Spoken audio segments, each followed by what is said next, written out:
आज छठी शताब्दी ईसा पूर्व के महान भारत के व्यक्तित्व महात्मा बुद्ध के बारे में हम चर्चा करेंगे। महात्मा बुद्ध का पहले जन्म जो हुआ था वो 563 ईसा पूर्व में हुआ था और इनकी जो मृत्यु हुई वो 483 ईसा पूर्व में हुई। यह सर्वमान्य डेट है और इस तरह इन्होंने पूरा 80 वर्षों तक इस धराधाम पर रहे।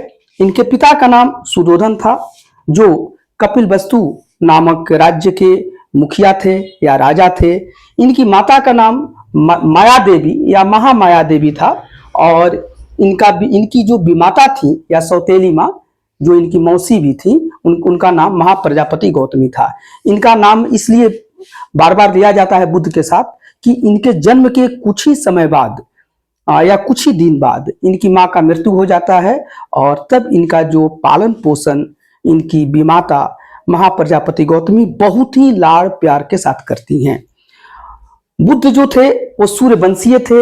ये इक्ष्वाकु वंशीय क्षत्रिय शाक्य कुल में जन्म लिए थे और इनका जो गोत्र का नाम है वो गौतम है, इसीलिए इन्हें गौतम बुद्ध भी कहा जाता है। और इनका बचपन का नाम सिद्धार्थ है।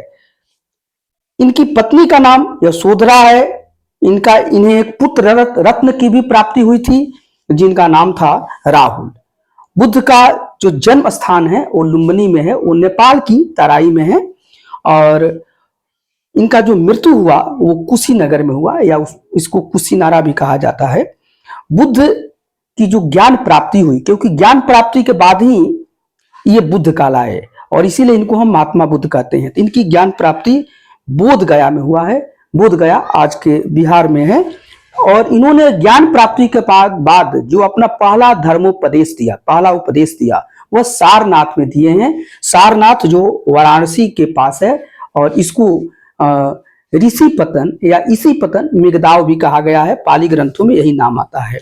बुद्ध का जो 80 वर्षों का जीवन काल है उसका बंटवारा हम इस बार इस प्रकार देखते हैं कि 29 साल में 29 ईयर्स में यह गृह त्याग करते हैं, घर को छोड़ देते हैं। इस घटना को बौद्ध ग्रंथों में महाभिनिष्क्रमण कहा जाता है।